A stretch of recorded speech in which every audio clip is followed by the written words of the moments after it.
Name change કરી નાખું એ ને. છે ને, હા ત્યાંથી, હા અહીંયાથી ત્યાં જ. નામ છે ને, એનું નામ જે દેખાય જ ને, હા ત્યાંથી પણ થશે કદાચ. હમ. નહીં તો એના, હા નામ, થ્રી ડોટ્સ ક્લિક કરીને આઈ થિંક દેર ઇઝ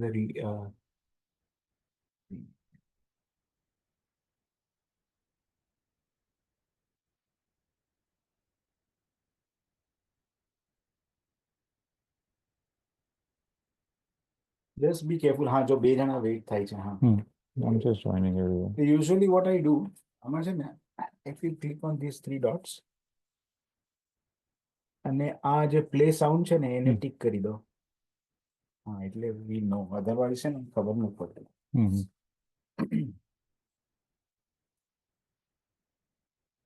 जय जैन सभी को।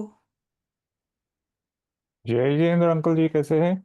बस ठीक है, आप सुनाइए कैसे। एकदम बढ़िया, एकदम बढ़िया। परसों नम्र की क्लास मैं अटेंड नहीं कर पाया था, वेडनेसडे की। हाँ, वो बाकी थोड़ी सी जल्दी ही हो गई थी। हाँ, जल्दी हो गई थी। मैंने हाँ। देखा अच्छा। नहीं था मैसेज, और लेकिन गीता मैंने ने वीडियो देखा, बहुत अच्छा लगा। हम्म। ये दाल चावल फिनिश हो जाए तो काम खत्म हो जाए ना। अब कितने फुलके बाकी है क्या?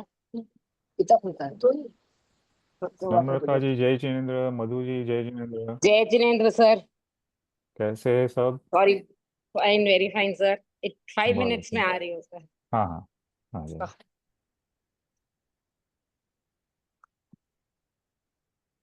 सुनीता जी जय जितेंद्र।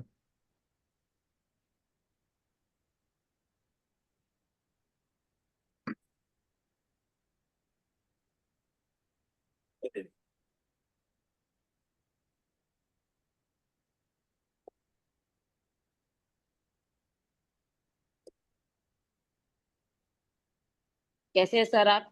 एकदम बढ़िया, एकदम बढ़िया। आप लोगों का कैसे चल रहा है स्वाध्याय? बहुत अच्छे से कर रहे हैं, ऐसे ही लग रहा है। बहुत अच्छे, बहुत अच्छे। अभी आप क्वेश्चंस अनुमोदना पूछेंगे जब समझ में आए। है। क्वेश्चन आप पूछिए। सर, हाँ।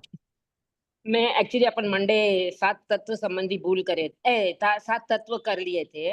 अच्छा। तो actually according to the lessons कर्म का नेक्स्ट चैप्टर रहता है, लेकिन ओके। मैं कल्पेश भाई को मैसेज करी थी कि अपन सात तत्व संबंधी भूल अगर करें, मतलब इसके कनेक्शन में रहेगा तो वो इज बेटर रहेगा या कैसे सर? कर सकते हैं। सात सात तत्व संबंधी भूल भी कर सकते हैं। हमारा तो ये था कि जैसे आपके चैप्टर वाइज होता है ना, जैसे वितराग हाँ विज्ञान पाठमाला एक है तो पाठमाला एक को ही लेकर के समझे, फिर दो को हाँ, लेकर के समझे। ठीक है तो सर, फिर वैसे ही हाँ। कर लेते हैं। हाँ। तो अगर कर्म है तो फिर आज हम लोग कर्म पर ही बात कर लेंगे। ठीक है सर। ठीक है।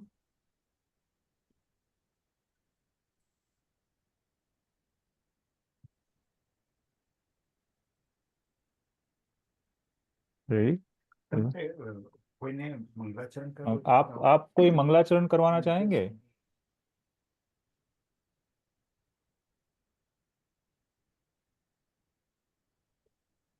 मधु जी, नम्रता जी, सुनीता जी, कोई मंगलाचरण कराना चाहेंगे? नमोकार मंत्र ही कर लीजिए, चलिए।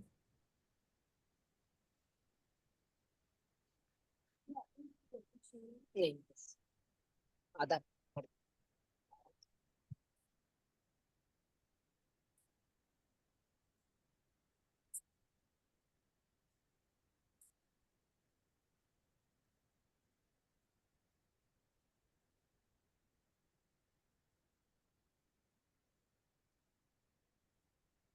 चलिए मैं करवा देता हूँ।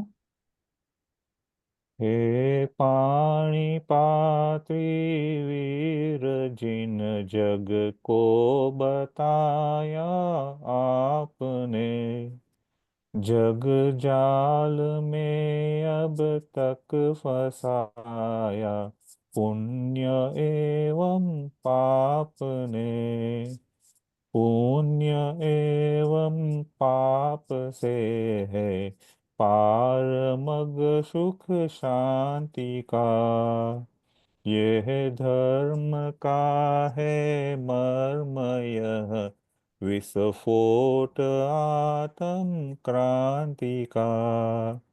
क्या करे गुणगान प्रभु हम आपके उपकार का। आपने निज निधि हमें दी, नमन करते आपका। आप में प्रभु आप से ही, आप सी श्रद्धा जगे। दूर होवे भाव विकृत, परिणति निज में रमे। जय जिनेन्द्र। जय जिनेन्द्र। चलिए, पहले तो मैं आप सभी से पूछना चाहूंगा कि कर्म से आप क्या समझते हैं। अंकल जी, आपसे शुरू करेंगे। सभी को जय जिनेन्द्र। कर्म, वे जैसा है कि सभी जानते ही है, जीव और अजीव दुनिया में दो ही वस्तु हैं, इसके अलावा और कुछ है नहीं। और कर्म जो है वो पुद्गल में आते हैं, अजीव में आते हैं। ये हमें दिखाई नहीं देते हैं, लेकिन इनका अस्तित्व तो अपना है हम्म। और हम इसे महसूस कर सकते हैं। जैसे अपनी आत्मा को हम देख नहीं सकते, लेकिन आत्मा को महसूस कर सकते हैं। दूसरों की आत्मा को भी हम महसूस कर सकते हैं, देख नहीं सकते। वैसे कर्म को हम महसूस कर सकते हैं। हम जो भी करते हैं और विज्ञान भी कहता है एवरी एक्शन हैज रिएक्शन। वैसे ही हम जो भी कार्य करते हैं, कर्म में मैं यहाँ शब्द यूज नहीं करूँगा मैं, क्योंकि कर्म की परिभाषा करनी है, कर्म के बारे में ही समझना है। तो हम जो भी कार्य करते हैं, चाहे वो मैं बोल रहा हूँ, मेरा शरीर हिल रहा है, मैं बैठा हूँ, खड़ा हूँ, चल रहा हूँ, लेटा हूँ, जो भी कार्य मैं कर रहा हूँ, तो उस कार्य से संबंधित जो हलन चलन हो रहा है, स्पंदन हो रहा है, उससे कुछ न कुछ रिएक्शन होता ही है। और वो रिएक्शन जो हो रहा है उसी को हम अ, कर्म कहते हैं। यह कर्म की परिभाषा हो गई स्थूल रूप में। बराबर, बहुत अच्छे अंकल जी। और कोई, नम्रता जी, मधु जी, और कोई भी बता सकते हैं आप क्या समझते हैं कर्म। और ऐसा है कि कर्म के बारे में हम नहीं जानते, ऐसा तो आप यहाँ पर कोई भी नहीं होगा। आ, और ये क्लास में पढ़ने से पहले भी हम कर्म को जानते थे, और ये क्लास को पढ़ते हुए भी हम कर्म को जानते हैं। तो हमारी समझ में क्या आता है, वो अगर हम बता पाए, तो और क्या क्या उसमें संभावनाएं हो सकती है वो भी हम देख सकते हैं। तो नम्रता जी, आप कुछ कहना चाहेंगे। 2 minutes सर, 2 minutes। तो मैं मधु जी से पूछूंगा फिर। आप हो सके तो आपके वीडियोस शुरू कर दीजिए, तो अच्छा रहेगा। आप बातचीत करने में और समझने में भी अच्छा रहेगा। Actually I was having my lunch sir. नहीं, कोई प्रॉब्लम नहीं, सभी और लोगों से भी मैं निवेदन कर रहा हूँ, ये अगर हो सके तो आपके वीडियो शुरू कर दीजिए, अगर आपकी दिक्कत नहीं है तो।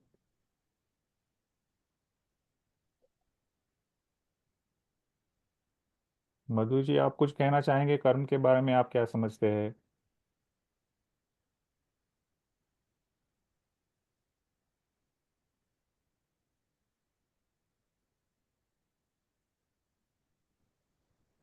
कर्म दो प्रकार के होते हैं, शुभ कर्म और अशुभ कर्म सर। हम्म।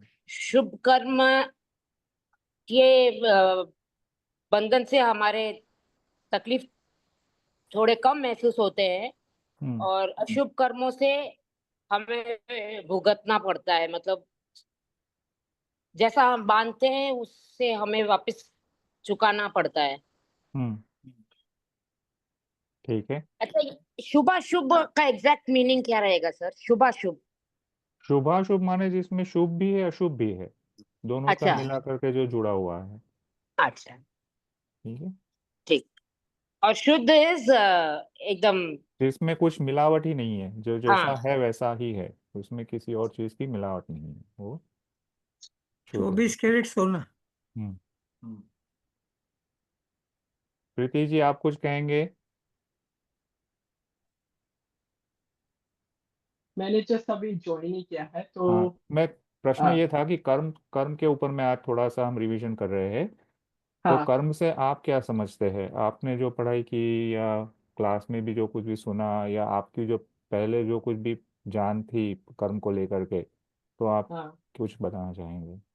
तो कर्मों का तो ये है कि सारा खेल ही हमारा कर्मों का है, जिसके कारण हम संसार में घूम रहे हैं अभी। हम्म। तो इसमें ये बताए थे चार अघातिया कर्म होते हैं। हम्म। अघातिया कर्म है, उनको हम कुछ नहीं कर सकते। वो तो जैसे आई थिंक ये वाला है ना, सारे आयु कर्म ये सारे हम्म। अघातिया कर्म है ना। तो ये तो हम्म। हमारे साथ में हमारे पिछले जन्म के जो भी पैकेज है उसके साथ में आते हैं। तो हम्म। इनका हम कुछ नहीं कर सकते, पर जो घातिया कर्म है उनको हम सुधार सकते हैं। हम्म।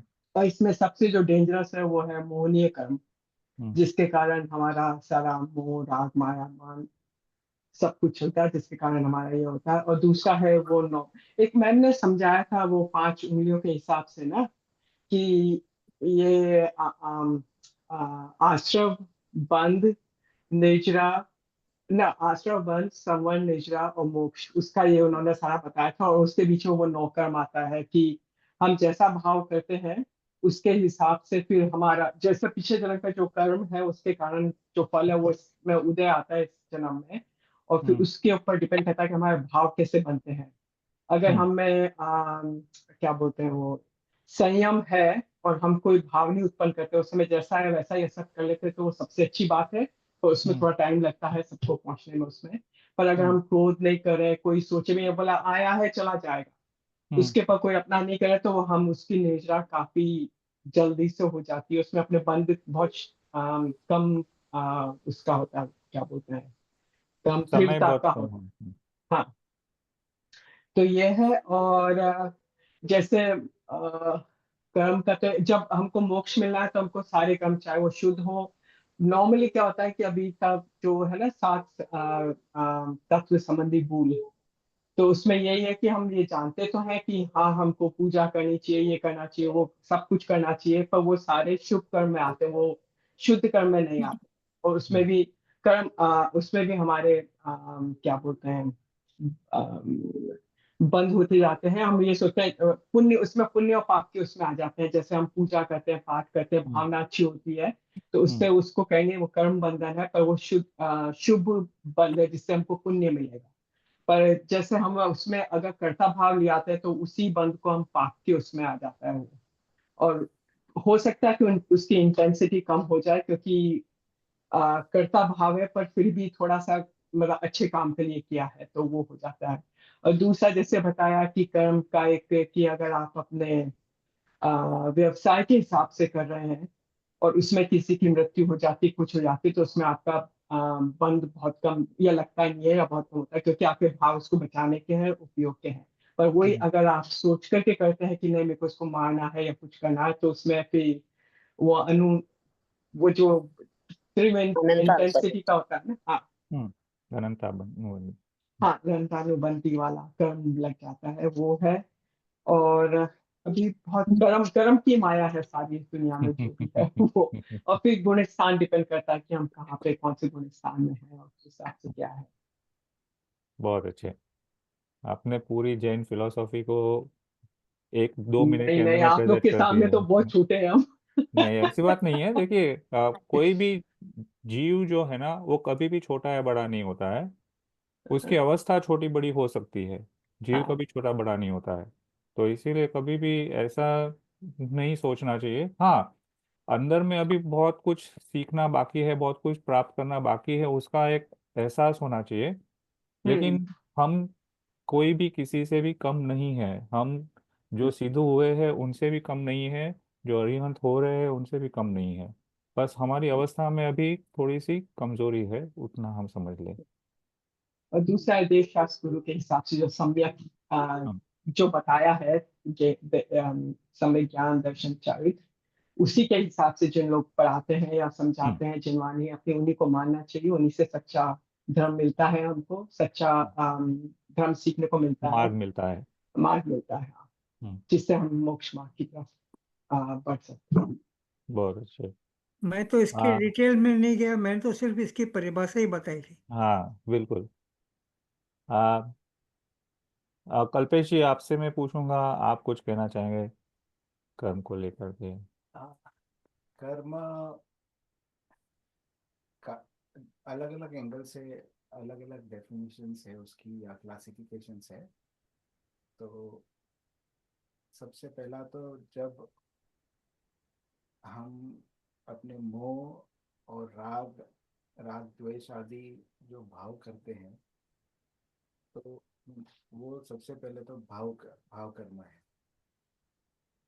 और फिर उन भाव कर्मों से जो कर्म द्रव्य कर्म का अटैचमेंट होता है अपने आत्मा के साथ, तो वो द्रव्य कर्म है।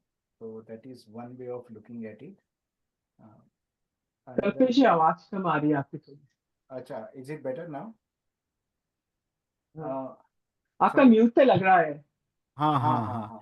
Okay, is it better now? हाँ। Yes, okay, clear. Thank you thank you. Yeah so I just repeat. सो कर्म, जब हम मोह राग द्वेष आदि भाव करते हैं, तो वो हमारे भाव कर्म होते हैं।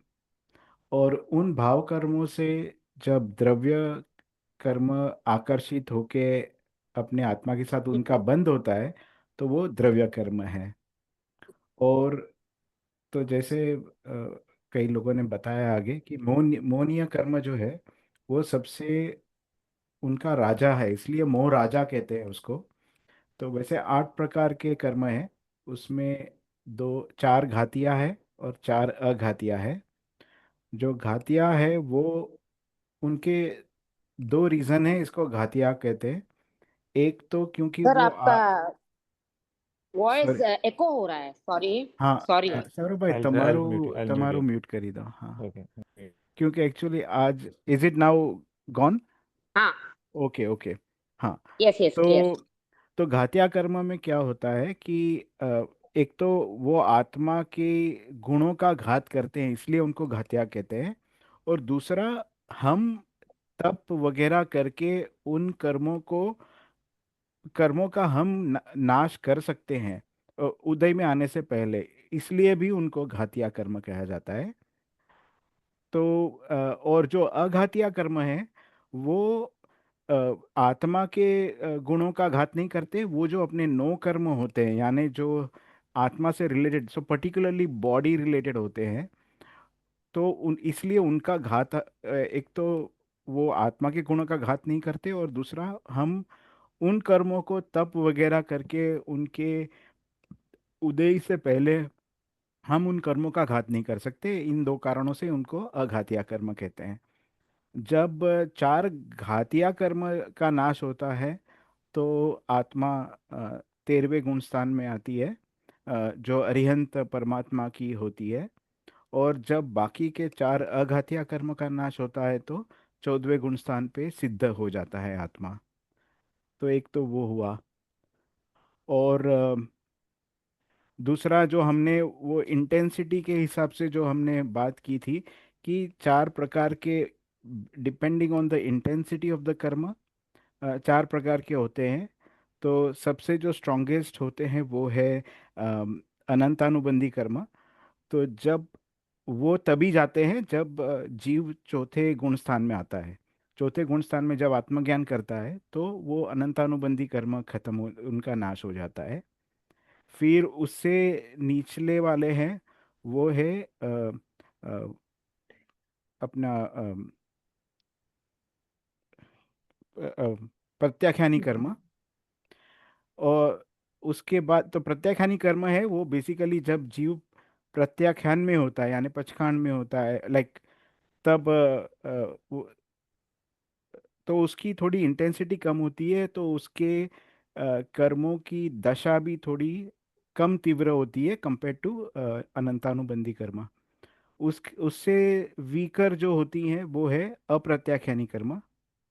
सॉरी, पहले अप्रत्याख्यानी, हाँ, अप्रत्याख्यानी इज नेक्स्ट टू अनंतानुबंधी, एंड देन प्रत्याख्यानी में आते हैं। क्योंकि तब जीव पचखान में होता है, तो already it is kind of ring fenced lot of प्रकृति दैट क्रिएट कर्म।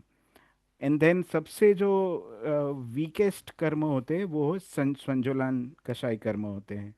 और इनका एक बार एक दो बार अपने डिस्कशन में मैंने वो एक्सप्लेन भी किया था कि जो अनंतानुबंध कर्म होते हैं वो एक पहाड़ में जो दरार होती है, तो वो पहाड़ की दरार तो कितने हजारों साल में जब या तो कोई भूकंप होगा या ज्वालामुखी फटेगा तभी वो दरार जाएगी, तब तक नहीं जाएगी। तो उसकी उपमा दी हुई है। फिर जो अप्रत्याख्यानी कर्म है उसको सूखी जमीन में जो दरार होती है, जैसे समर में पानी नहीं होता है और जमीन के अंदर जो दरारें आ जाती है, उसकी उपमा दी है कि अगले साल जब वापस बारिश आएगी तो वो दरारें चली जाएगी। तो उसकी इंटेंसिटी रिलेटिवली कम हो गई कि हजारों साल की बदले ये विद इन एक साल ये चली जाएगी। फिर तीसरा ही जो है वो प्रत्याख्यानी है। तो प्रत्याख्यानी को जैसे रेगिस्तान की रेत होती है उसमें जैसे लाइन खींची हुई हो, तो वो क्या है कि कुछ घंटों में या कुछ दिनों में जब जोर की तेज की हवा आएगी तो वो जो लाइन है वो मिट जाएगी, उसमें लकीर जो खींची होगी वो मिट जाएगी। तो कुछ दिनों की उसकी इंटेंसिटी होती है या लाइफ होती है। तो व- उसकी उपमा दी गई है प्रत्याख्यानी कषाय को। और जो संजोलन कषाय है उसको पानी में लकीर खींचने की उपमा दी है कि पानी में आप लकीर खत्म भी नहीं करते उसके पहले वो भर जाती है। तो वो संचलन कषाय जो है वो इतने छोटी इंटेंसिटी के होते हैं। तो मंद कसर। हाँ, तो बस तो it I think that is all I can think of on top of my head. Thank you. और कोई कुछ ऐड करना चाहेगा? कर्मों की कुल 148 प्रकृतियां हैं, हम्म। जिसमें सबसे ज़्यादा इम्पोर्टेंस होती है 63। फिर उसके बाद में आती है 93 नाम कर्म की प्रकृतियां। गुड। और 63 प्रकृतियों का नाश करने पर हमारे आत्मा को केवल ज्ञान की प्राप्ति होती है, अनंत अवस्था की सिद्धि होती है। अनंत अवस्था में पहुंचने के बाद अघातिया कर्मों की बात आती है, जैसा पिछली बार भी हुआ था, अभी आपने भी बताया कल्पेश जी ने, कि ये हमारे हाथ के नहीं है, इसके लिए इनको आघातिया कर्म बोलते हैं। ये अपने स्वयं ही हमारे तप से उनकी निर्जला होगी, तब जा कर के वो खत्म होंगे, तब हम जा कर के सिद्ध बनेंगे। क्योंकि घातिया कर्म तो पहले ही नष्ट हो चुके हैं, इसलिए अघातिया कर्म जो है वो इनडायरेक्ट रोल है उनका, लेकिन वो अपना समय लेकर के ही जाएंगे। वो हो सकता है एक दिन में हो सकता है एक साल में हो सकता है 1000 साल में हो सकता है लाख साल में भी नहीं हो। जैसा हमने देखा आदिनाथ भगवान के केस में कि उनका समय बहुत बड़ा था, 1.25 लाख साल का पीरियड था उनका। तो उस साल तक, उतने साल तक उनकी आयु थी, तो उतने साल तक वो रहे। किसी जीव की आयु कम होगी तो हो सकता है कि उसको यहाँ केवल ज्ञान की प्राप्ति हो और थोड़े ही समय में उसको सिद्धि भी मिल जाए, मतलब वो सिद्ध भी बन जाए। हम्म। ऐसे अपने जिनवाणी में कई उदाहरण आए हैं कि हम्म। जिनको मतलब खड़े होने के साथ ही सिद्ध पद की प्राप्ति हो चुकी, जिसमें एक नाम आता है बाहुबली भगवान का भी। हम्म। 1 साल तक उन्होंने तप किया तो उनको केवल ज्ञान की प्राप्ति हुई, लेकिन उसके तुरंत बाद उनको सिद्ध भी बन गए वो। हम्म। तो ये चीज जो है, ये एक ध्यान में रखने की है कि वो उन कर्मों का, आघातिया कर्मों का हम कुछ भी नहीं कर सकते। वो अपने टाइम बाउंड प्रोसेस है, टाइम हम्म। से ही अपने जाएंगे। हाँ, हमारे हाथ में जो है वो घातिया कर्म है। और राइट। घातिया कर्मों में सबसे पहले तो ये चार कर्म होते हैं। और चार कर्मों की जो प्रकृतियाँ होती हैं वो 63 होती हैं। हम्म। वो 63 प्रकृतियाँ मतलब भेद प्रभेद करके 63 प्रकृतियों का हम नाश करते हैं। तो केवल ज्ञान की प्राप्ति होती है। राइट। बहुत अच्छे। आप लोगों ने तकरीबन कर्म को लेकर के जो कुछ भी समझा जा सकता है सब कुछ बताया यहाँ पर। तो ये है कि अब हमको ये जानना है कि ये सब जान करके हमको क्या करना है ना। जितनी हमारी जानकारी हुई बहुत अच्छी बात है। अब अगर हम ये कहते हैं कि जिनवाणी हमको मोक्ष का मार्ग बता रही है, तो जिनवानी हमको मोक्ष का मार्ग बताते हुए ये कर्म का जो खौफ है वो क्यों बता रही है। जैसे अगर हम लोगों ने ये समझा कि जो घाती कर्म है वो हम कंट्रोल कर सकते हैं, अघाती कर्म है उनके ऊपर में हमारा कोई जोर नहीं है, तो यहाँ पर प्रश्न ये होता है कि तो फिर हम घाती कर्म का भी खत्म करने का प्रयोजन करें क्यों।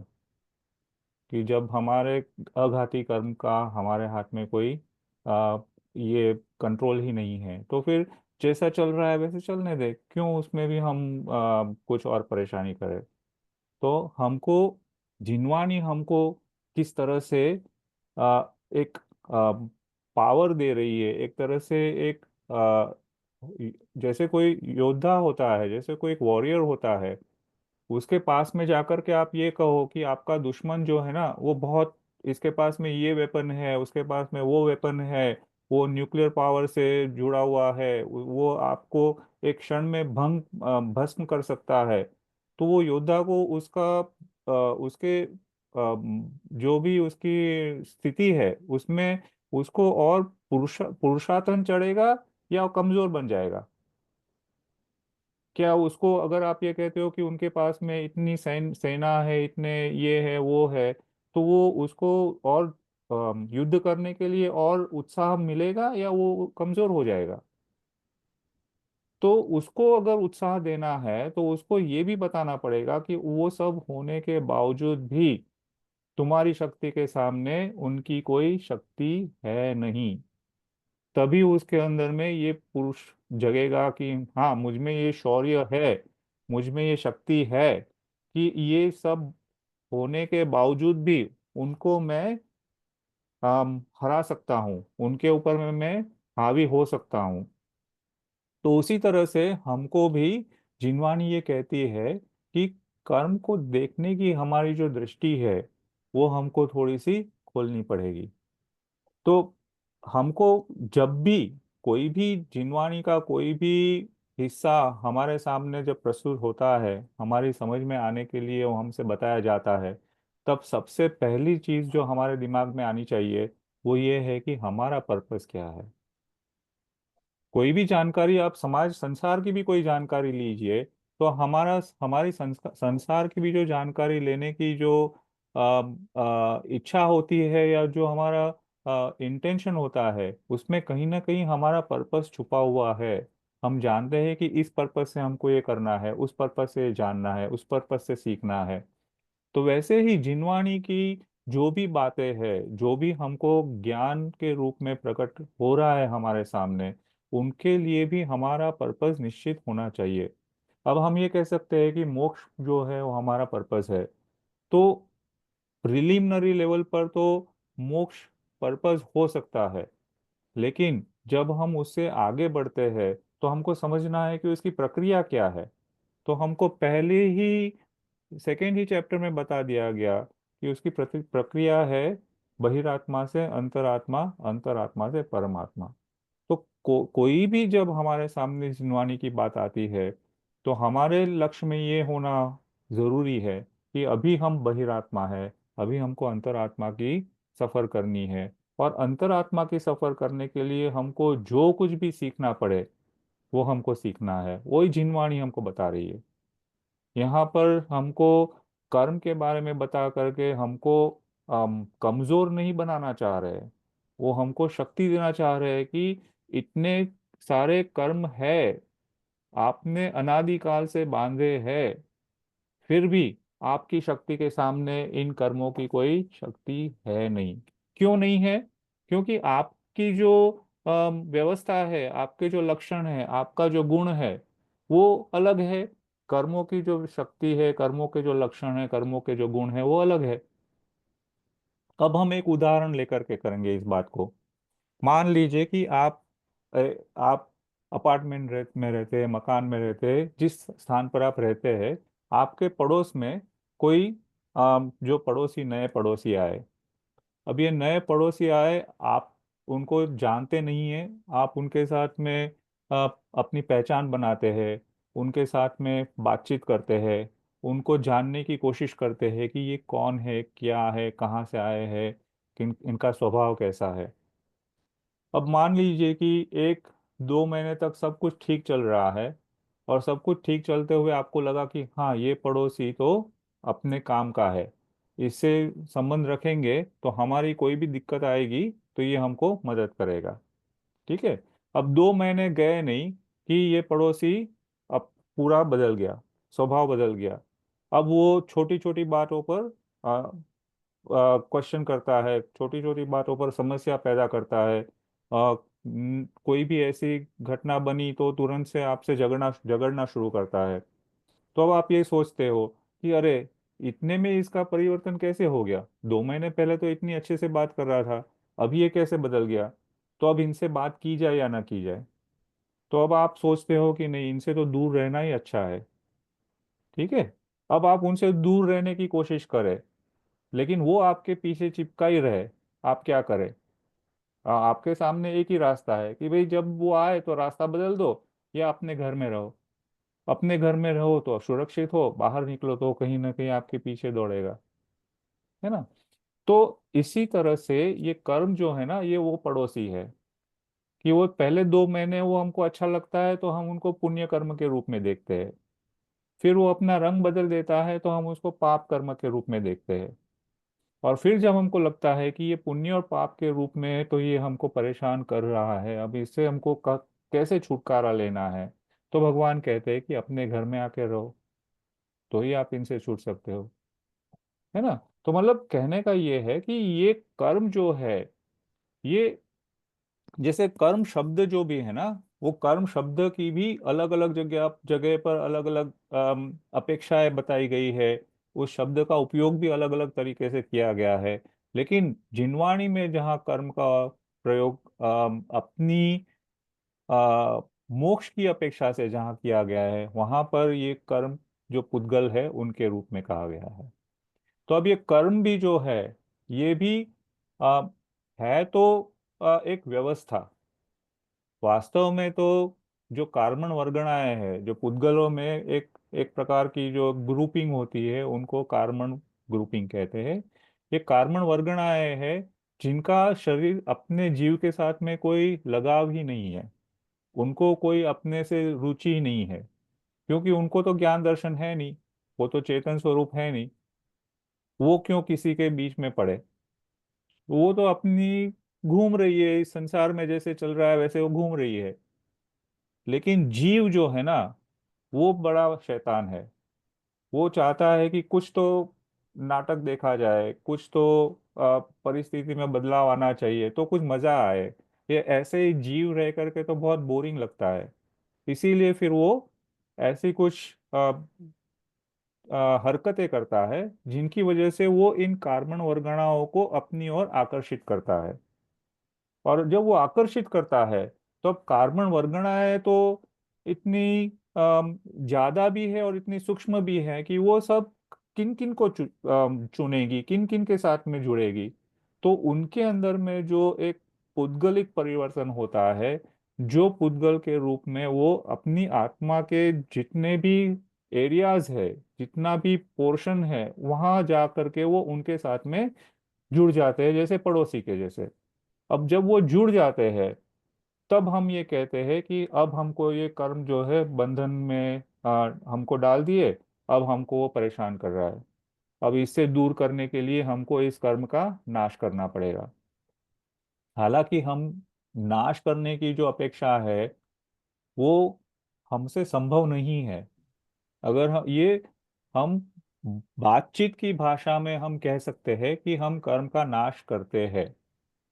वास्तव में तो, हकीकत में तो जो प्रोसेस हो रही है ये है कि कर्म के अंदर में ही ऐसे ट्रांसफॉर्मेशंस हो रहे हैं। जैसे आप कहो कि मैं दूध में शक्कर डाल करके दूध मीठा बना रहा हूँ या बना रही हूँ, तो क्या आप बना रहे हैं या दूध मीठा बन रहा है?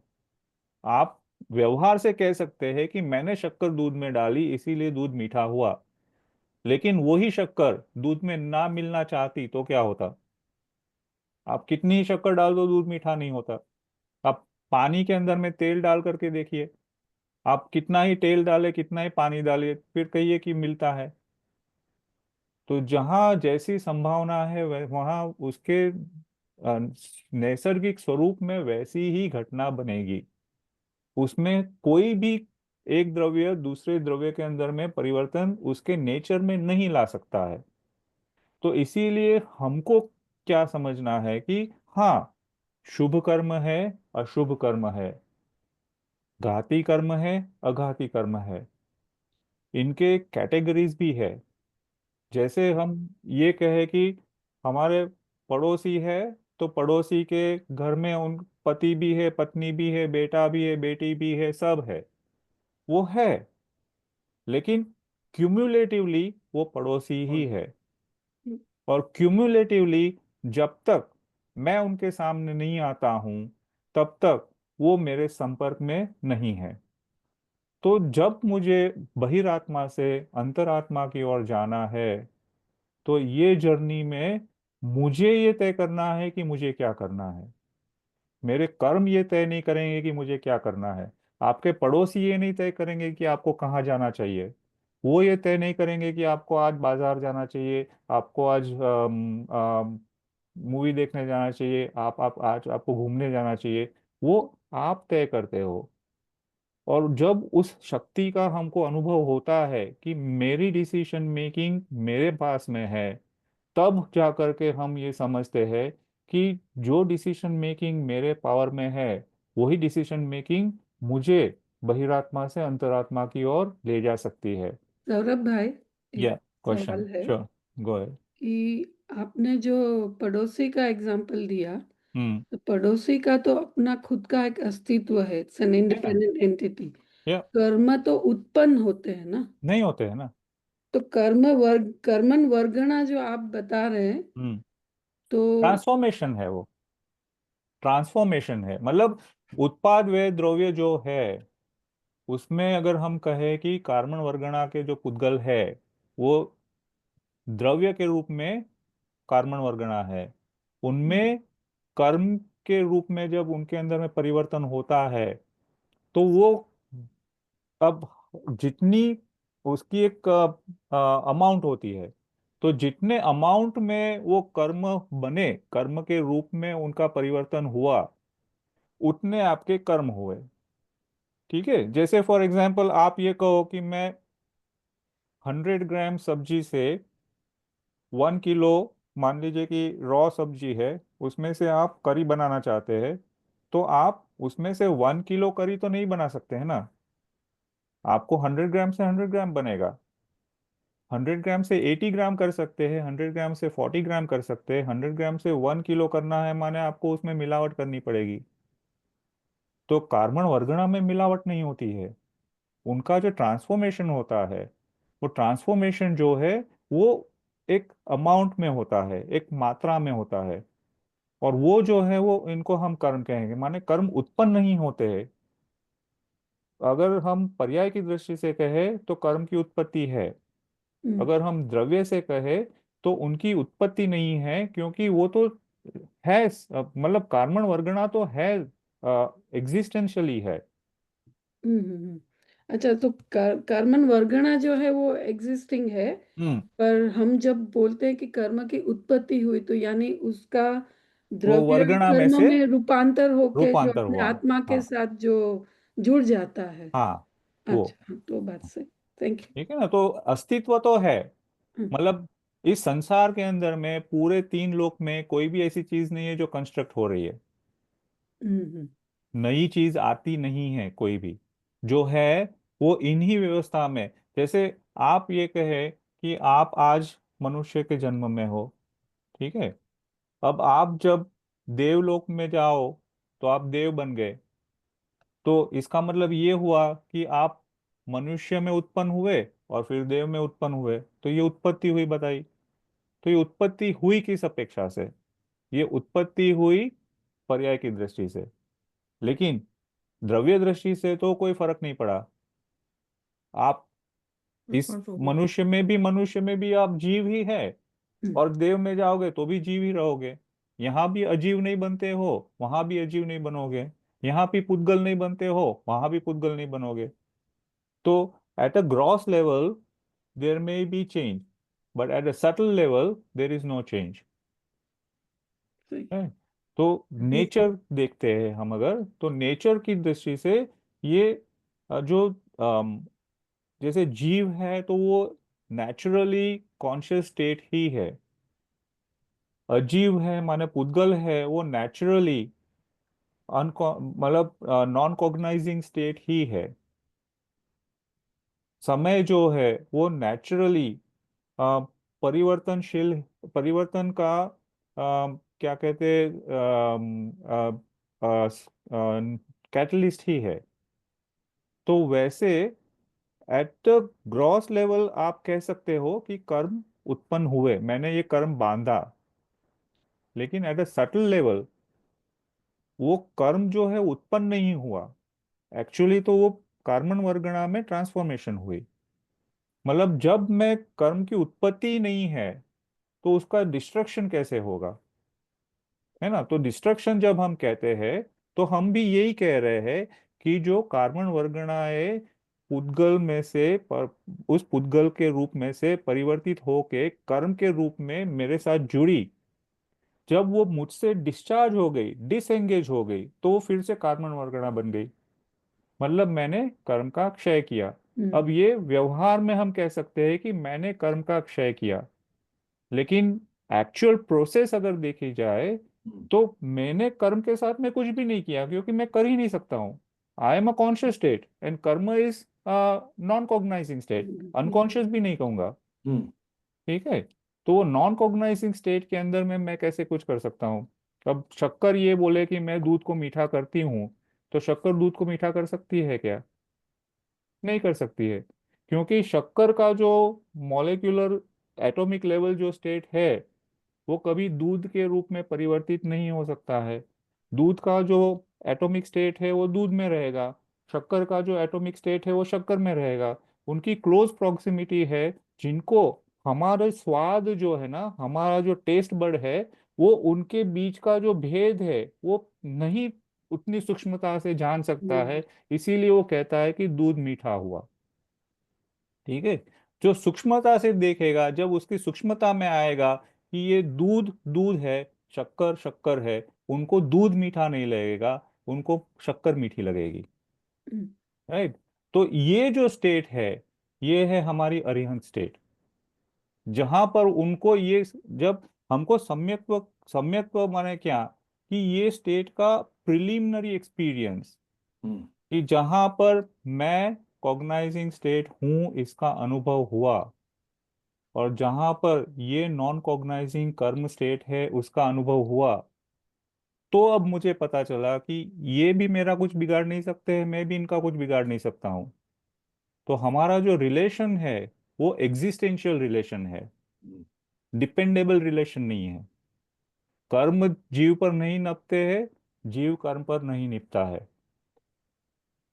और पूरी जिनवाणी का जो इंटेंशन है वो यही है कि ये भेद हमारे बात हमारे ध्यान में आ जाए। अब जैसे कल्पेश जी ने कहा कि अनंतानुबंधी कषाय, ठीक है, तो ये कषाय है क्या? कषाय को हम व्यवहार में कहते हैं कि क्रोध, मान, माया, लोभ, राग, द्वेष, ये सब को हमने कषाय कह दिया। तो ये कषाय है क्या? एक्चुअल में अगर देखा जाए तो ये जीव जो कुछ भी ज्ञान में अनुभव करता है, उस ज्ञान में अनुभव करते हुए उसको जो चीज ज्ञान में अनुभव में आ रही है, वो उसको अपनी अस्तित्व का को भुला करके उसमें वो घुमा देती है। उसकी वजह से जो भी उसके भाव प्रकट होते हैं, उनको हम कषाय कहते हैं। जैसे मान लीजिए कि एक एक 3 साल का बच्चा है। ये 3 साल का बच्चा खेलता है, कूदता है, अपने आप को जानता है, उसको लगता है कि मुझे भूख लगी है, सब कुछ है। उसके सामने उसकी चहीती कुल्फी रख दीजिए, वो कुल्फी में इतना मस्त हो जाता है कि वो भूल जाता है कि वो एक बच्चा है। उसके उसके पूरे कॉन्शियस स्टेट में वो कुल्फी घूम रही है। वो इतना एंगेज हो जाता है कि उसके आसपास में क्या हो रहा है, उसकी उसको खबर नहीं हो रही है। तो यही चीज एज ए जीव हम अनादि से करते आए, कि जो हमारे सामने ज्ञान में आ रहा है ना, उसमें हम इतने मशगूल हो गए कि हम ये भूल गए कि हम कौन है, हम स्वरूप में कौन है। उनको जानने वाले भी हम है। तो मेरी पोटेंशियल है इसीलिए मैं जान सकता हूँ, वो वस्तु आई इसीलिए मैं नहीं जान सकता हूँ। मेरी पोटेंशियल है इसीलिए मैं जान सकता हूँ। ये पोटेंशियल नहीं जान रहा था, इसीलिए अनादिकाल से मैं जो दिखाई दे रहा था उसके साथ में जुड़ने की कोशिश कर रहा था। और उसके साथ में जुड़ने की जो कोशिश हो रही थी, उसमें मैंने ऐसे ऐसे भाव किए कि जो उस समय में जो कार्बन वर्गणाएं मेरे आसपास में थी, वो कार्बन वर्गणाएं कर्म के रूप में परिवर्तित हो करके मुझसे आ मिल गई। सौरभ भाई, जय क्या? जिनेन्द्र। जय जी ने। Just does it mean that the number of karma vargana hmm. are fixed? Everything is fixed. Okay, so everything is they fixed. only transform from one position to another position. One position to another position. Like if I tell you कि मुझे जब मेरे गुरुजी ने ये बताया था, तो मेरे रोंगटे खड़े हो गए थे कि आप इस संसार में जितनी भी चीजें देख रहे हो ना, वो सब शरीर ही है। जितनी भी चीजें देखते हो वो सब शरीर ही है। अच्छा। और उन सब शरीरों में हमने अनंत बार जन्म लिया है। और आज हम जब वो भूल जाते हैं कि हमने इसमें जन्म लिया है, तो उस शरीर को देख करके या तो हमको खुशी होती है या हमको दुख होता है, हाँ। या हमको गुस्सा आता है, या हमको लगता है कि ये बदबू है। तो हर चीज, जैसे हम ये कहते हैं कि जो हमारे जो एक्सक्रीटास है, जो हमारे पेशाब है, या हमारा जो स्टूल्स है, हम्म। वो सब भी शरीर है। हम्म। और उन शरीरों में भी हमने जन्म लिया है। हम्म। अनंत बार लिया है, एक बार नहीं, अनंत बार लिया है। हाँ, क्योंकि लेकिन उसकी उसकी लाइफ ही बहुत कम है। हाँ, तो ऐसे जन्म हमने लिए हैं। और जब हमने वो जन्म लिए थे, तब वो शरीर हमको बहुत प्यारा लगा था। उस शरीर में रह करके भी हमने अनंत कर्म भी बांधे थे। आज उस शरीर को देखते हैं तो हमको घृणा होती है। तो ये जो हमारा बायस्ड नेचर है, ये जो हमारी बायस्ड मेंटालिटी है, हम्म। ये आज की नहीं है, अनादिकाल की है। और जिस जिस स्टेट में ये मेंटालिटी रही है, उस स्टेट में हमने कर्मण वर्गणाओं को इकट्ठा किया है, उनको कर्म के रूप में परिवर्तित करके जोड़ दिया है।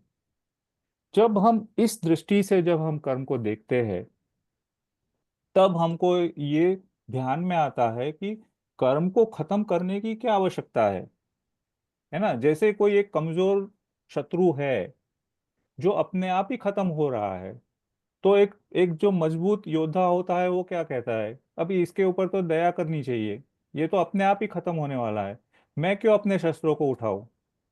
तो जिनवाणी हमको ये कहती है कि आप भी जब कर्म को उस शत्रु के रूप में देखेंगे, तो आप भी ये सोचेंगे, इनको कहाँ खत्म करना है, मैं अपना पुरुषार्थ इनको खत्म करने में क्यों लगा रहा हूँ, तो ये ये अपने निर्जरा आप ही चीज ही खत्म हो क्या है? रहा है। तो ये निर्जरा चीज ही कहाँ से आई?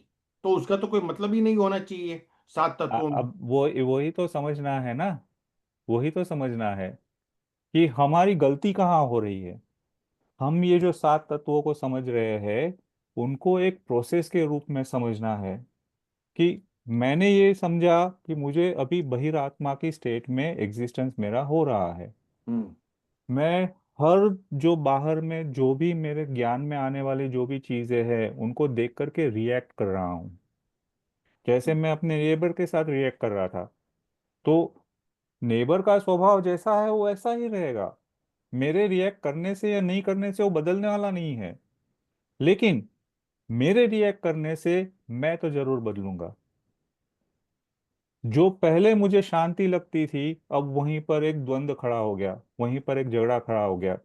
अब मैं घर से बाहर निकलता हूँ तो भी मैं यही सोच करके निकलता हूँ कि ये नेबर कहीं बाहर ना निकल जाए। ये कहीं बाहर निकला तो ये फिर से कोई गलती बताएगा। मतलब मेरी जो साइकोलॉजी है ना, वो उसी दिशा में चल रही है जहां पर मेरे अंदर में एक एंजाइटी है। जिस एंजाइटी को मैं मानूं या ना मानूं, एक्सेप्ट करूं या ना करूं, लेकिन वो है। वैसे ही ये कर्म जो है, ये मेरे साथ जुड़े हुए है, इसकी मुझे एंजाइटी है। और ये जो एंजाइटी है, यही मुझे किसी भी जीवन में किसी भी भव में शांति नहीं अनुभव करने देती है। और मैं ये नहीं जानता हूं कि ये शांति अनुभव कैसे की जाए। इसीलिए मैं जो भी उसके लिए करता हूँ, वो सब कुछ नए कर्मों का बंधन लाता है, क्योंकि वो सारी एक्टिविटीज बाहर में हो रही है। पर ठीक है। सौरभ भाई, आपने अभी जो कहा कि कर्म को उनका क्षय करने में हम अपनी शक्ति क्यों लगाए, जैसे कोई क्या है? निर्बल शत्रु है, हम्म। तो लेकिन हमें तो निर्जरा तो करनी ही है। बिल्कुल करनी है, बिल्कुल करनी है। तो जैसे हमने पहले समझा कि पड़ोसी से अगर हमको बचना है, तो अपने घर से अच्छा और कोई रास्ता ही नहीं है। अपने घर में रहो तो पड़ोसी कुछ कर ही नहीं सकता है।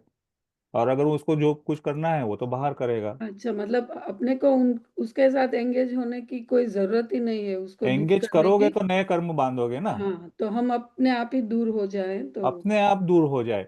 तो अपने आप दूर कब होंगे? जब हमको ये समझ में आएगा कि अपने अंदर में जाया जा सकता है। जब अपने घर में रहा जा सकता है ये समझ में आएगा, तब तो आप अपने घर में रहने की कोशिश करोगे। तो अब फिर से going back to the same state, कि बहिरात्मा से अंतरात्मा में आना, ये क्या है? अगर हम बहुत ग्रॉस स्टेट पर कहे, तो बाहर की सारी प्रवृत्तियों से निवृत्त होकर के अंदर की प्रवृत्ति में आए। ठीक है। ये एक ग्रॉस स्टेटमेंट है। दिखाई ऐसा देता है कि ये बाहर से अंदर में आने की प्रक्रिया है।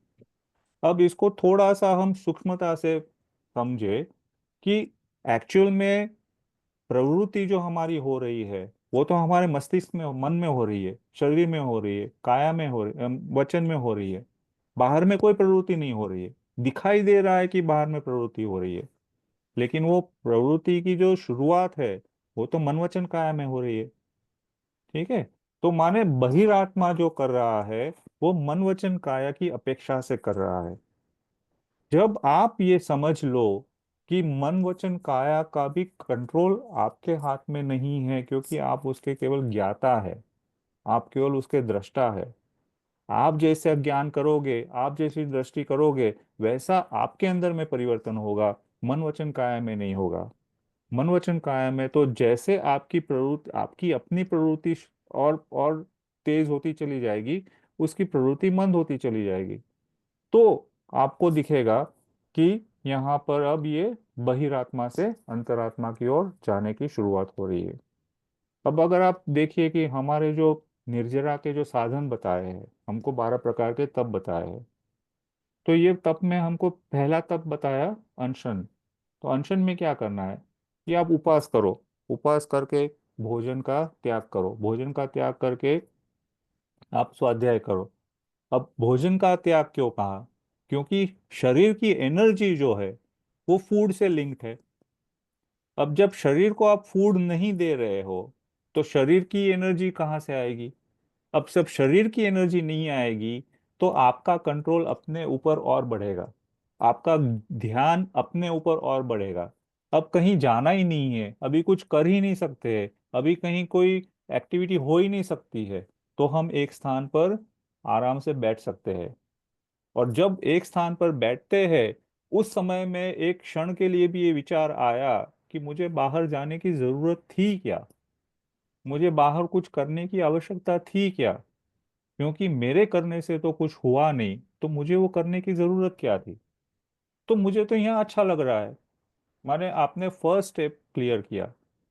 सेकंड स्टेप कहा कि भाई आप मान लीजिए कि आपने भोजन किया, नहीं किया पूरा दिन, तब तो आपके लिए आसान था कि भाई आप अब भोजन नहीं है, शरीर में कोई एनर्जी नहीं है, आप कुछ कर नहीं सकते हैं, इसीलिए आपको एक स्थान पर आराम से, सुविधा से आप अपना चिंतन कर सकते हैं। अब आपको ट्रिगर दे रहे हैं, अब आपको ये कह रहे हैं कि आप एक बार खाना खा सकते हो। ठीक है। अब एक बार खाना खाओ मतलब क्या कि जितना भी खाओ उतनी एनर्जी बॉडी में बन रही है। अब आपने जब पहली स्टेज में आपने समझ लिया कि बॉडी की एनर्जी नहीं है, तो मैं अपनी मर्जी से अपनी चिंतन कर सकता हूँ। अब आपके लिए ये एग्जाम का टाइम आया कि अब बॉडी के अंदर में एनर्जी है। अब आप बता के दिखाइए अपने आप को कि इसके होते हुए भी मैं चिंतन कर सकता हूँ। है ना। एक तो ये होता है कि किसी को आपने जबरदस्ती बांध रखा है, उसको जब छोड़ते हो तो वो जबरदस्त और वो इतनी तेजी से भागता है कि जैसे कल है ही नहीं। और एक ऐसा है कि जिसमें आपने उसको बांधा है, और उसको बांधते हुए भी आपने ये अनुभव किया है कि वो बंधन में भी मुक्त है।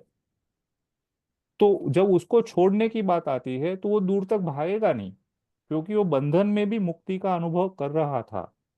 वैसे ही ये जीव जब उपवास के नियम के अंदर में आया, तो उसको बांधने की तो अपेक्षा थी नहीं। उसको उस दायरे में भी उसको तो मुक्ति ही थी। ऐसा तो नहीं है कि हमने उपवास किया है तो हम कुछ भी नहीं करेंगे, सो जाएंगे। ऐसा तो है नहीं।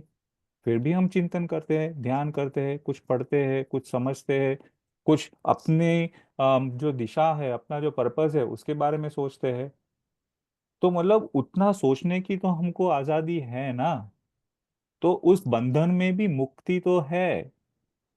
लेकिन जो उसको बंधन के रूप में मानता है, उसने अभी तक अपने इंद्रियों पर कंट्रोल नहीं किया, अपने मन वचन काया पर कंट्रोल नहीं किया। इसीलिए वो उस निर्जरा का जो पहला स्टेप है उसी में वो फेल हो जाता है। तो आप देखिएगा कि स्लोली स्लोली जैसे आप आगे बढ़ते हैं ना, तो आपके सामने चैलेंजेस और बढ़ती है। पहले आपको कहते हैं कि एक एक एक बार का खाना खाएं। फिर कहते हैं कि आप वृत्ति संक्षेप करें, कि मर्यादा में खाना खाएं। फिर कहते हैं कि आप रस का त्याग करें, रस का त्याग करें भी, छोड़ करके भी खाना खाएं। खाने की छूट है, ऐसा नहीं खाओगे आप। ठीक है ना। लेकिन वहां पर समझना ये है कि ये तो मेरी चैलेंज है कि मैंने शरीर को उसे जो चाहिए वो दिया, फिर भी मैं अपने आप में, चिंतन में, अपने रास्ते पर जाने के लिए मुक्त हूँ, मैं आजाद हूँ, मैं वो कर सकता हूँ। तो आप निर्जरा को समझ पाओगे। नहीं तो ये एक प्रोसीजरल एक्टिविटी हो जाएगी, रिचुअल हो जाएगा। तो इसीलिए निर्जरा क्यों बताई, क्योंकि एंड ऑफ द डे हमको घर में रहना है, तो ही हम अंतरात्मा बन सकते हैं। इसकी हमको समझ कैसे आए। है ना। हम ये कहते हैं कि ये कर्म हमको परेशान कर रहे हैं। ये पुण्य कर्म करना चाहिए या नहीं करना चाहिए, पाप कर्म करना चाहिए या नहीं करना चाहिए, शुभ भाव करना चाहिए या नहीं करना चाहिए, अशुभ भाव करना चाहिए या नहीं करना चाहिए। ये इतने सारे घाती कर्म बांध दिए हैं, इनको कैसे मैं छोड़ूंगा। तो मेरा तो कोई मोक्ष हो ही नहीं सकता है। तो ये जो हमारी जो परेशानी है, ये परेशानी का सिंपल आंसर यही है कि ये कर्मों में अगर ये शक्ति होती, तो कोई भी जीव कभी भी मुक्त नहीं हो सकता।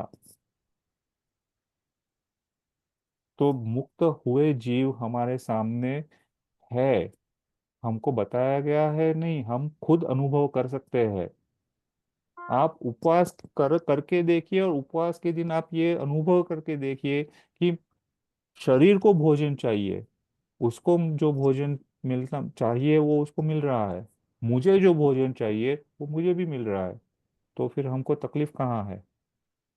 मेरा भोजन केवल ज्ञान दर्शन है, उसका भोजन जो है वो पुद्गल द्रव्य है, उसको अपना पुद्गल द्रव्य मिल रहा है, मुझे अपना ज्ञान दर्शन मिल रहा है, तो प्रॉब्लम कहाँ है? तो ये जो समझ आई, ये मुझे ये बता रही है कि कर्म को खत्म करने की मुझे कोई आ, आवश्यकता नहीं है, मुझे कोई चिंता नहीं है। क्योंकि जब मैंने जैसे कोई एक एक आपके घर में कोई एक मेहमान आए, ठीक है, अब ये मेहमान आप बहुत पसंद करते हैं इनको, और आप उनको बहुत अच्छे से मेहमान गति करके, मेहमान नवाजी करके उनको घर में रखते हैं। अब आपके मन में ये होता है कि भाई चलो ये आए हैं तो कुछ दिन रहेंगे, हम इनको कुछ घुमाएंगे, कुछ खिलाएंगे पिलाएंगे, फिर ये अपने रास्ते चले जाएंगे। लेकिन ये मेहमान तो ऐसे है कि उनको कहना पड़ता है कि अतिथि तुम कब जाओगे।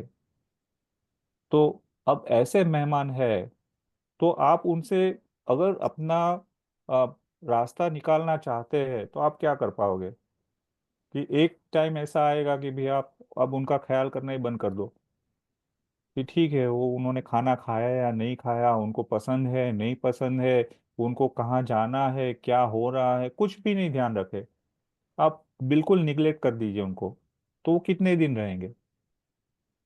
है ना?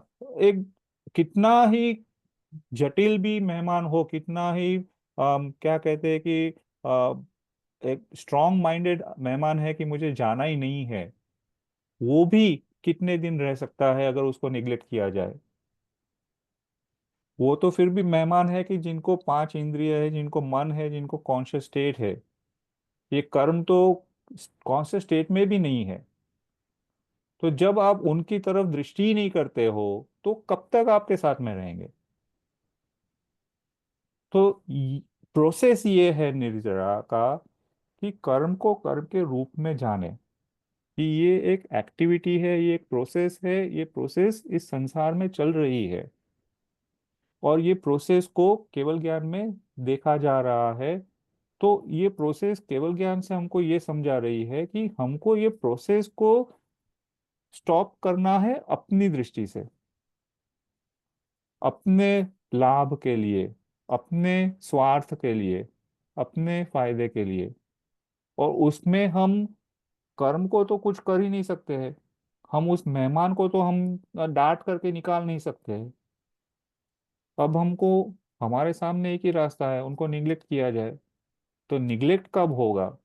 जब हमको उसकी अल्टरनेटिव समझ में आती है कि जो मैं हूँ उसमें जब मैं अपने आप को देखता हूँ, अनुभव करता हूँ, तो उसी में मुझे एक खुशी मिल रही है।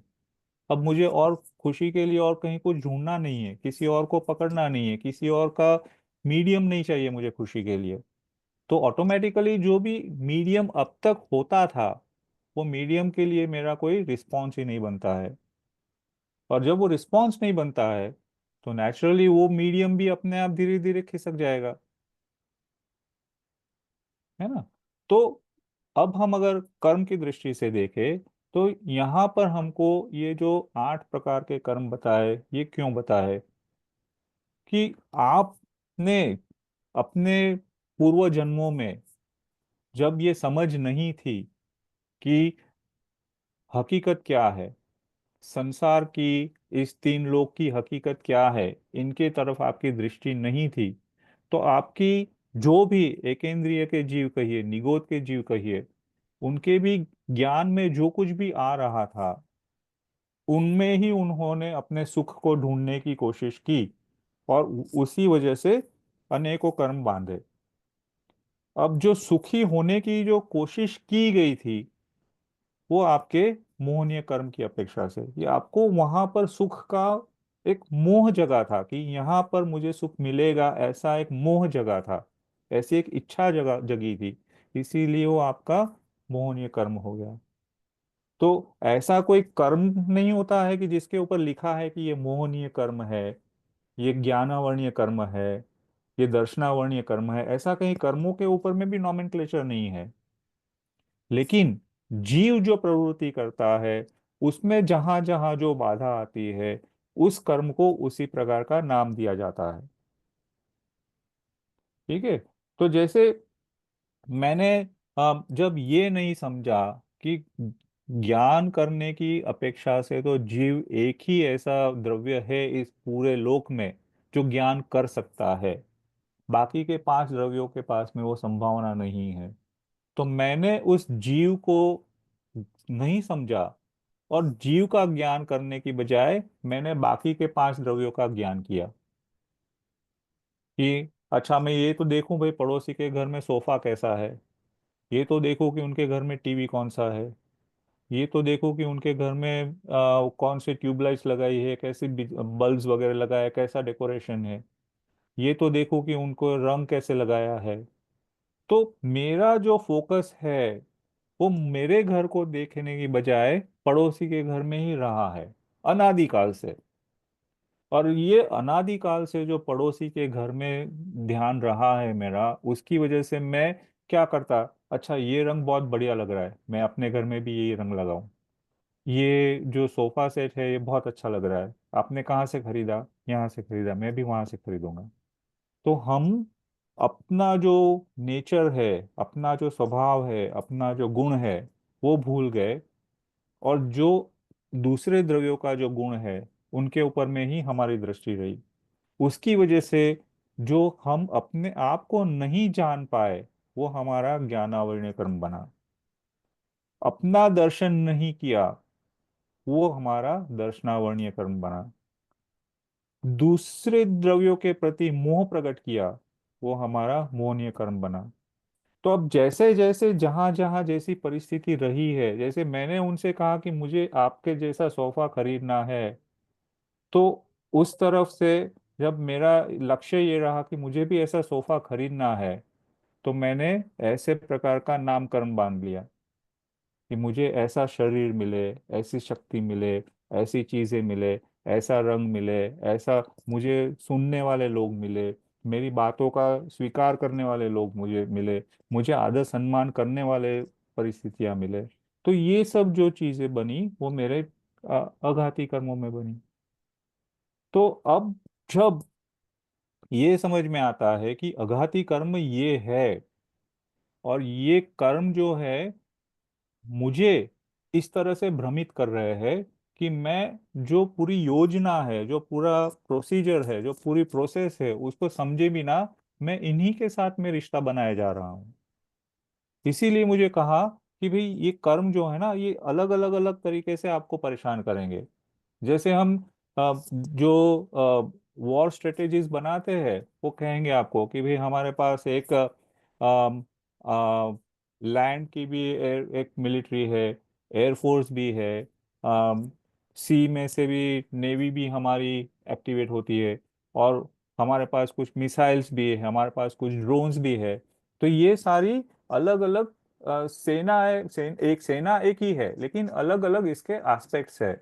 वैसे यहाँ पर भी ये कर्म की एक सेना है, और यहाँ पर उनके अलग अलग मॉड्यूल्स है, अलग अलग यूनिट्स है जो अलग अलग तरीके से हमको भ्रमित करते हैं। ये हमारा नुकसान नहीं कर सकते हैं। इतना अगर हमारे समझ में आ जाए तो हमको कर्म समझने का जो पर्पस है वो ध्यान में आ जाए।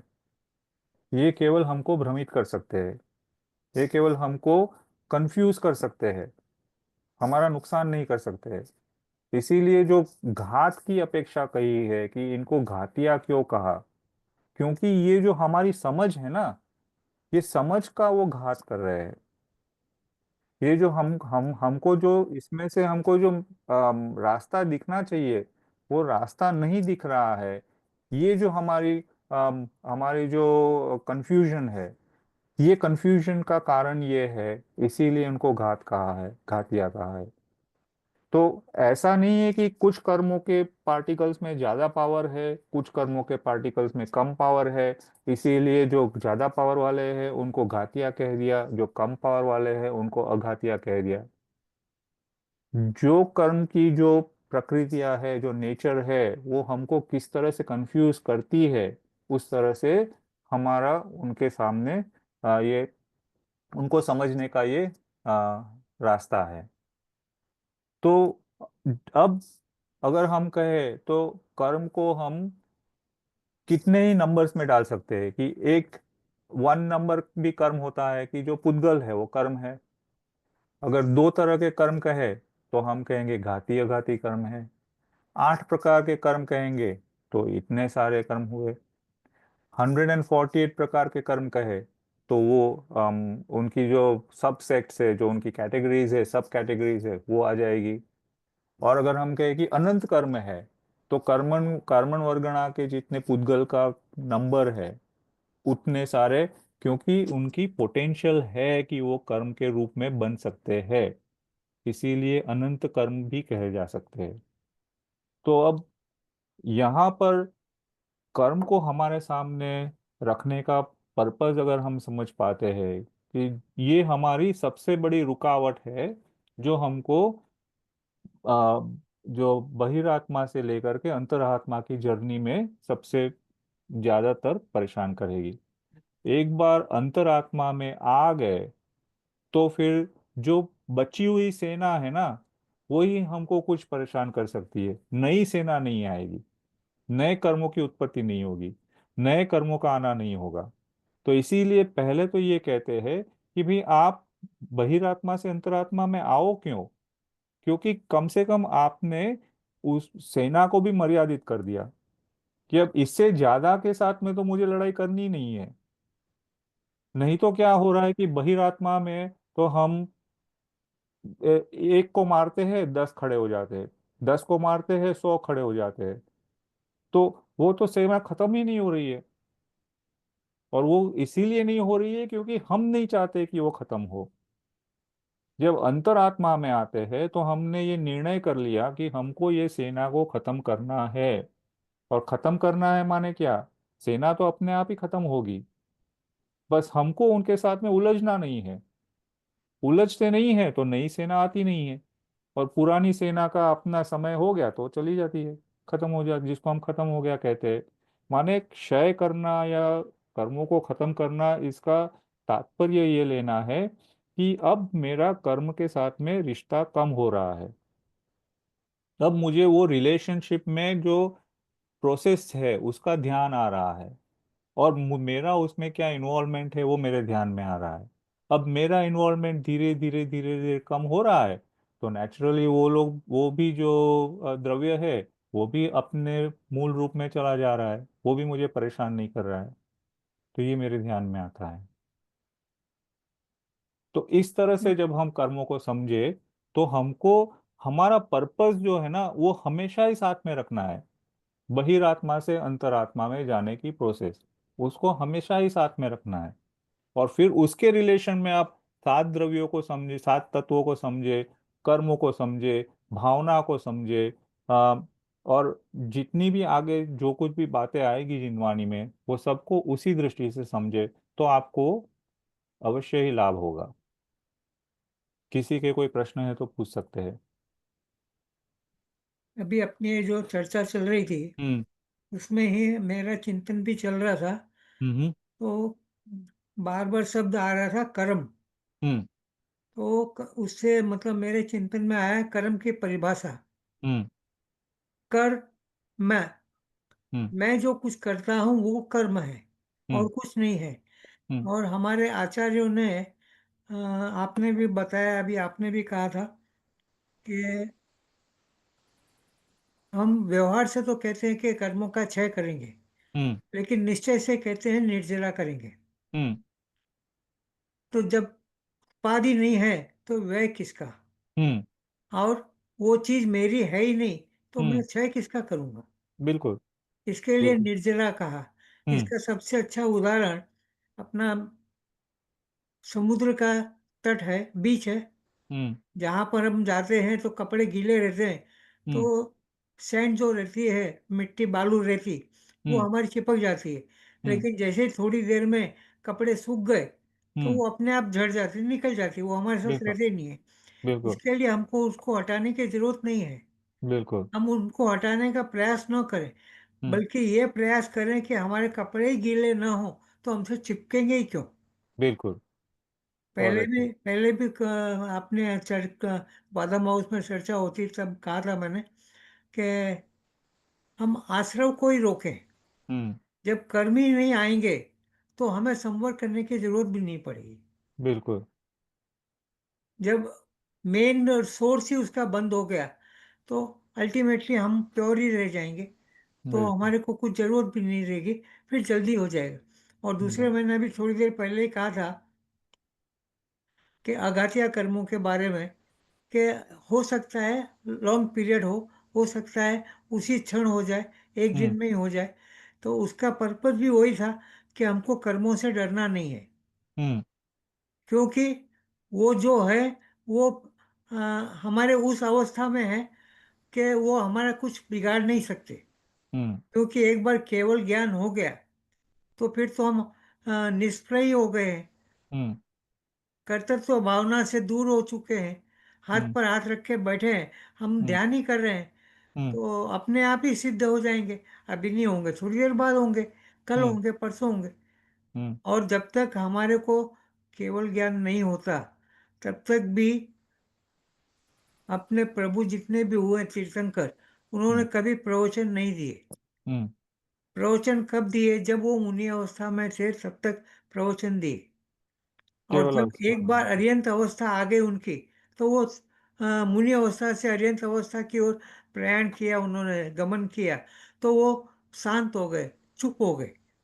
वो उसके बाद फिर पूरा केवल ज्ञान होने पर ही उन्होंने कहना शुरू किया, प्रवचन देना शुरू किया कि भाई ये रास्ता है, ये रास्ते से आप आगे बढ़ो तो आप सिद्ध बन सकते हो। मैं भी इसी रास्ते से आया हूँ। समय सार में गई पत्ते वो शब्द भी यूज किया इसीलिए। हम्म। हम्म। तो ये सब चीजें जो है, जिनवाणी हमको बिल्कुल भी नहीं डराती। हम्म। जिनवाणी तो सरल सहज है, हम उसको कैसे लेते हैं ये हमारे हाथ में है। हम बिल्कुल कैसे सही। समझ रहे हैं उसको, इतनी सरल सी चीज को। लेकिन क्या है, हम लोग हैं प्रमादी, हम्म। अनादिकाल से अपने साथ कर्मों को बांधे हुए, तो हम्म। हम उनको उतारना ही नहीं चाहते। हम्म। कर्म उतरने को तैयार हैं, लेकिन हम उतारेंगे तब ना। हम्म। वो उतरने को तैयार है, और लेकिन हम उतार नहीं रहे, उनको ओढ़े हुए हैं, पहने हुए हैं। तो हम्म। कैसे होगा? बहुत सही। हमको तो प्रयास जो करना है वो हम्म। निर्जला का प्रयास करना है, हम्म। और कुछ करना नहीं है। हम्म। बिल्कुल, बहुत अच्छे, बहुत अच्छे अंकल। और इसके बीच में मेरे को अभी आप वो मुक्त जीव की बात कर रहे थे, तो आचार्य अकलंग स्वामी की रचना है स्वरूप संबोधन। हम्म। मेरा स्वरूप कैसा है, मैं कौन हूँ, हम्म। मेरा स्वरूप कैसा है। तो उसका मंगलाचरण है, बहुत सुंदर है। हम्म। मैं सुनाता हूँ आपको, सुनिएगा ध्यान से। बिल्कुल। मुक्ता मुक्ते रूपो या कर्म भी संविदा दिना, अक्षयम परमात्मानम ज्ञान मूर्ति नमामि तो। मुक्ता मुक्ते रूपोया, ये मेरा जो रूप है, मुक्त भी है, अमुक्त भी है। भगवान अमुक्त नहीं है, भगवान भी मुक्त नहीं है, अमुक्त भी है और वो मुक्त भी है। हम लोग तो अमुक्त ही हैं, क्योंकि कर्मों से भी अमुक्त हैं, उससे भी, ज्ञान से भी अमुक्त है। लेकिन भगवान जो है वो मुक्त भी है, अमुक्त भी है। कर्म से मुक्त हो गए वो, लेकिन ज्ञान से क्या मुक्ति। मुक्त नहीं है, अमुक्त है। ज्ञान से चिपके हुए हो, ज्ञान से लगे हुए, ज्ञान उनके साथ में है। इसलिए मुक्ता मुक्त रूपोया, तो ये दोनों स्वरूप उनके हैं। कर्म भी संविदा देना, कर्म भी क्योंकि अब उन्होंने अरिहंत पद को प्राप्त कर लिया है, इसके लिए उनके पास अभी कर्मों से कोई उनका रिश्ता नहीं है। कर्मों से कुछ उनको लेना देना नहीं है, न कोई उनके पास कर्म आने वाले हैं। वो जो बाकी जो बचे हुए हैं वो अपने आप ही जाने वाले हैं। अक्षयम परमात्मा, ये परमात्मा कैसे? बहिरात्मा से अंतरात्मा की तरफ, अंतरात्मा से परमात्मा की तरफ। और ये जो परमात्मा जब बन जाते हैं तो कैसे हो जाते हैं? ये अक्षय हो जाते हैं, इनका क्षय नहीं होता कभी। ये वापस दुनिया में आने वाले नहीं है। ये मतलब जले हुए बीज के समान है, जिनका वापस से प्रजनन नहीं हो सकता, वापस से उत्पाद व्यय द्रव्य नहीं होगा। ये जिस अवस्था में है उसी अवस्था में रहेंगे, अर्थात वो अव्ययबाधित सुख को वेदन करते ही रहेंगे। अक्षयम परमात्मानम ज्ञान मूर्ति नमामितम, तो वो मूर्ति कैसी है? ज्ञान से भरपूर है, उनके पास ज्ञान है, ऐसे ज्ञान मूर्ति को मेरा नमस्कार हो। ये मंगलाचरण का भाव था उसके। स्वरूप संबोधन नाम का ग्रंथ है। बहुत अच्छे अंकल जी, बहुत अच्छे। कल्पेश भाई का एक प्रश्न है। हाँ, नहीं, प्रश्न नहीं है एक्चुअली। मुझे भी अंकल की तरह एक विचार आया था जब मैं सुन रहा था, तो I came up with this analogy कि आई थिंक ये जो, एंड दिस में probably answer Shilpa ben and Anish भाई क्वेश्चन, कि we are like, think of us like a electromagnet. अगर हम इलेक्ट्रोमैग्नेट की वो कॉइल है, तो हमारा जो स्वभाव है वो तो वो कॉइल का जो फॉर्म है वो है। तो in when the coil is not, the electric current is not passing through the coil, उसमें मैग्नेटिज्म नहीं है। लेकिन जब हम अपने स्वभाव से बाहर निकलते हैं और फिर जो हम अ, भाव करते हैं, जैसे राग द्वेष रूपी भाव करते हैं, तो तब उसके जो तरंग उत्पन्न होते हैं, that is like electric current passing through our coil. तो तब क्या होता है कि वो जो तरंग पास होते हैं, तो उससे वो एक इलेक्ट्रोमैग्नेटिक फील्ड होता है। और पूरे ब्रह्मांड में कार्बन वर्गना तो आयन फाइलिंग्स की तरह फैली हुई है। तो जैसे ही अपना कॉइल मैग्नेटाइज हो जाता है, तो वो कार्बन वर्गना आके चिपक जाती है हमारी कॉइल पे। तो all we have to do is कि वो जो इलेक्ट्रिक करंट है अपने वाइब्रेशन में अपने में हो रहा है, उसे बंद करना है। द मोमेंट हमारा इलेक्ट्रिक करंट, जो ये विभाव का इलेक्ट्रिक करंट आ रहा है, वो बंद हो जाएगा, तो ऑटोमेटिकली वो जो आयन फाइलिंग्स के पार्टिकल्स जो अपने साथ चिपके हुए हैं वो बिखर जाएंगे। तो बेसिकली वही निर्जरा है। तो हम कर्मों को नाश नहीं करते, हम खाली अपने से अलग करते हैं। और इसीलिए जैसे अंकल ने बोला कि हम कर्मों की निर्जरा बोलते हैं, क्षय, क्षय is not accurate word as such. निर्जरा करते हैं हम धीरे धीरे। और जब कंप्लीट निर्जरा होती है, तो उसे हम कर्म क्षय कहते हैं, और वही मोक्ष है। क्योंकि फिर बेसिकली सो, इसलिए जैसे सौरभ भाई ने बोला कि हमें कर्मों को हटाना नहीं है, हमें सिर्फ वो जो विभाव का तरंग अपने में हो रहा है उसको बंद करना है। जैसे ही विभाव बंद होगा अपना, हम अपने स्वभाव में आ जाएंगे, तो कर्म अपने आप खर जाएंगे। तो that was just my thought when I was listening to it. Thank you Kalpesh भाई। Very nice. Thank you. Very nice, That is a very very nice. nice analogy. Any But the question? point और is, एक कर्म का madam ने भी बताया था ना कि कर्म और उसकी न्याय में कि कर्म बोलता है, वो जीव बोलता है कि कर्म मेरे चिपक जाता है या क्या है, तो उसके ऊपर उन्होंने काफी अच्छा एक उदाहरण दिया था कि कर्म बोलता है कि मैं किसी के चिपकता नहीं, मेरे को बुलाते हैं तो मैं आता हूँ, हाँ, बिना वही बुलाए एक मैं कोर्ट किसी कोर्ट डरे। सीन बताया था उन्होंने। हाँ, कोर्ट केस हाँ, का बहुत अच्छा था हाँ, वाला। ये बात एक अच्छी है कि हम निर्जरा, यानी हम अपने स्वभाव में, मगर जो हम जो कहते हैं कि ये अनादिकाल से हमारे साथ आए हैं, हम जन्म लेते हैं तो भी हमारे वो जो कर्म है वो पुराने हमारे कर्म। साथ आए हैं। तो यानी ये एक कोई एक ऐसी चीज है जो हमें छोड़ती नहीं है, क्योंकि हमें हमने उसे बांधे रखा है। हम, ऐसा नहीं कि वो हमें बांधे रखे, हम हमने उसे बांधे रखा है। मगर ये एक ऐसी चीज है जैसे अब वेन, अब कोई एक एक नया जीव आता है, उत्पन्न होता है, तब उसे तो पता नहीं है, तो उसके अंदर में तो ये कोई कोई ऐसी तरंग तो चल नहीं रही है, तो भी वो तो वो पैकेज के साथ ही तो आया है।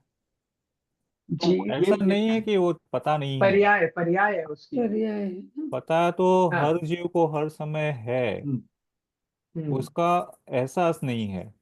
अच्छा। Knowing is the nature of जीव, राइट? हम्म।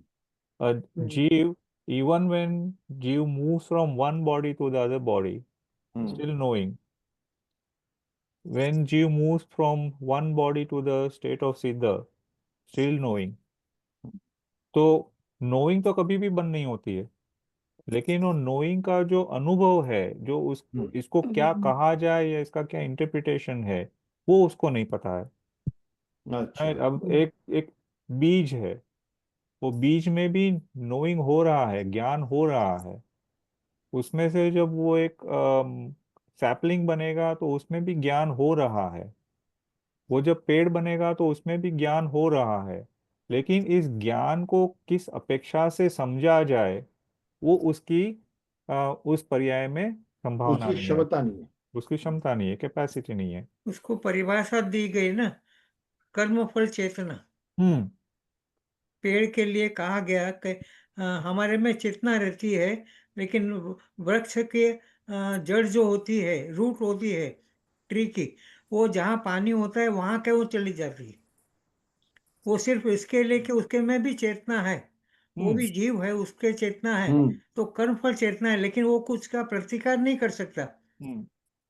आपको कोई मारने के लिए आएगा तो आप अपना बचाव कर सकते हैं, लेकिन वृक्ष कुछ कर नहीं सकता। हम्म। तो उसको आध्यात्मिक भाषा में नाम दिया गया है कर्म फल चेतना, कि हम्म। उसको समझ में आ रहा है लेकिन कुछ कर नहीं सकता। अच्छा, हम्म। आप म्यूजिक सुनाते हैं तो उसकी ग्रोथ अच्छी होती है, और गलत बात करते हैं उसके सामने तो उसकी ग्रोथ भी डिमिनिश हो जाती है। हम्म। ये सब वही है। बिल्कुल। और कहीं भी जाएंगे, कुछ भी चीज समझनी है तो पहले डेफिनेशन को समझेंगे, तो आधी चीज तो अपने आप ही क्लियर हो जाती है। हम्म। कर्म, जो मैं करूँगा वो कर्म। मैं जब कुछ करूँगा ही नहीं तो मुझे कैसे बंद होगा? कभी बंद नहीं होगा। और जैसे अभी आपने कहा कि नया बच्चा जन्म हुआ लेकिन वो लेके आता है अपने साथ, तो वो जो लेकर के आया, वो मालूम है उसको सब, क्योंकि कर्म किससे बंधे थे? शरीर से नहीं बंधे थे, आत्मा से बंधे थे। तो आत्मा का ही दूसरे शरीर में ट्रांसफर हुआ, दूसरे पर्याय में उत्पाद हुआ। तो वो दूसरी पर्याय जो हुई, तो इसलिए वो पर्याय में तो आत्मा आई है, तो आत्मा के साथ जो कुछ भी था वो आएगा ही आएगा। इसलिए रुपये पैसे को द्रव्य कहा गया, हमारी चीज नहीं कहा गया, क्योंकि वो हमारे पर्याय के साथ है, आत्मा के साथ नहीं है। इसलिए जब हम मरते हैं, देह परिवर्तन होता है, तो वो हमारे साथ पैसा नहीं जाता, क्योंकि वो तो पुद्गल की चीज थी, पुद्गल के साथ यहीं रह जाती।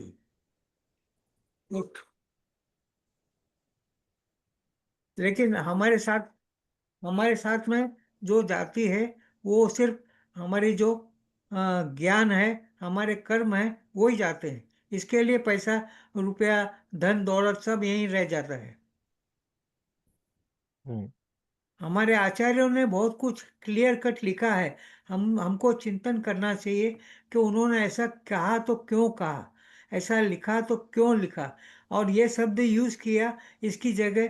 जैसा अभी अपन बात चर्चा भी कर रहे थे क्षय और निर्जरा की, तो वो क्यों शब्द का यूज किया उन्होंने, निर्जरा शब्द को उत्पाद क्यों किया? क्षय तो सब लोग जानते हैं, फिर क्षय था तो फिर निर्जरा शब्द क्यों लेके आए? कंफ्यूजन क्यों क्रिएट करना? तो हम्म। कंफ्यूजन क्रिएट नहीं किया। दोनों में फर्क है। एक का डिमिनिश करना, उसका विनाश करना है, और एक का छोड़ना है। छोड़ना। हम्म।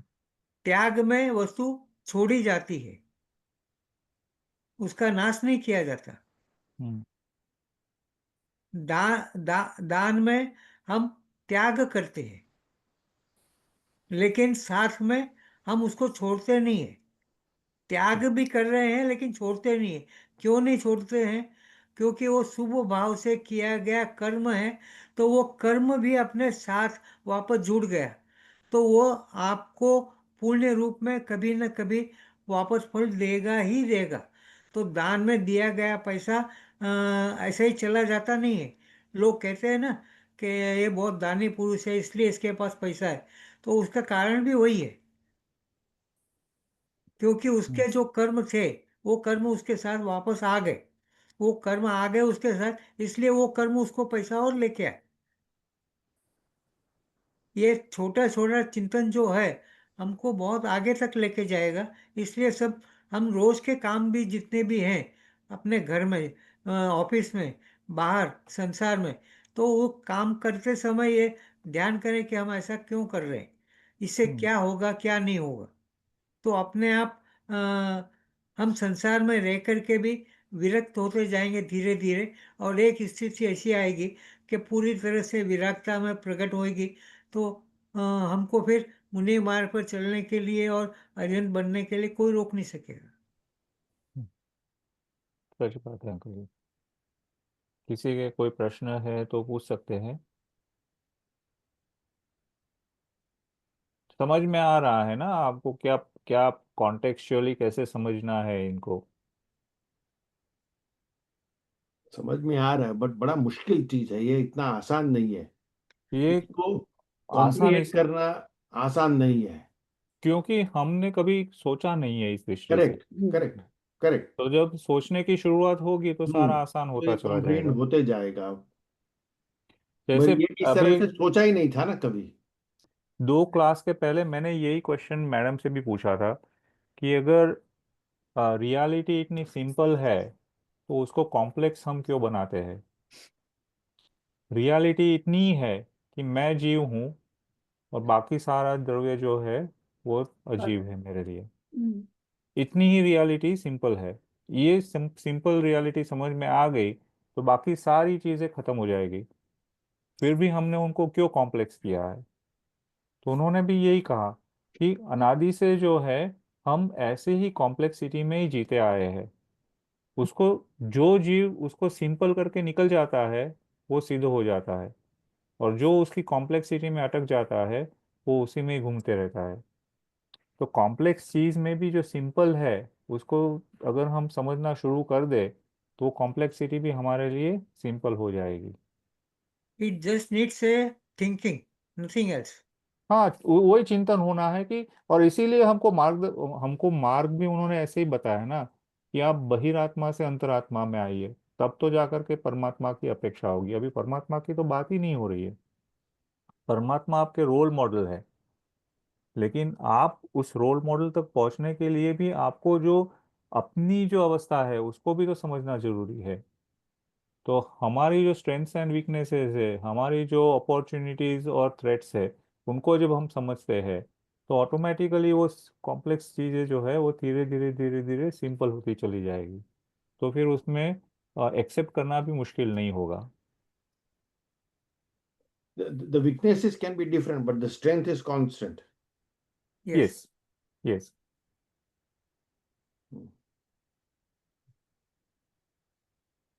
चलिए, अगर और किसी के कोई क्वेश्चन नहीं है तो हम आज का सेशन ही खत्म करें। Very interesting. Thank you, Saurabh. Thank you Thank everyone. you. Thank you. और अजीनवानी कर दीजिए। मुझ में बताई ये है अनंत उपकार है, के लिए बिनवाणी माँ को वंदना शत बार है। जय जिनेन्द्र सभी जय को। जिनेन्द्र। फिर एक थैंक हफ्ते यू। बाद मिलते हैं। ओके। जय जिनेन्द्र, धन्यवाद। जय जिनेन्द्र सभी को, जय जिनेन्द्र। थैंक यू सर, जय जिनेन्द्र सर। Thank you.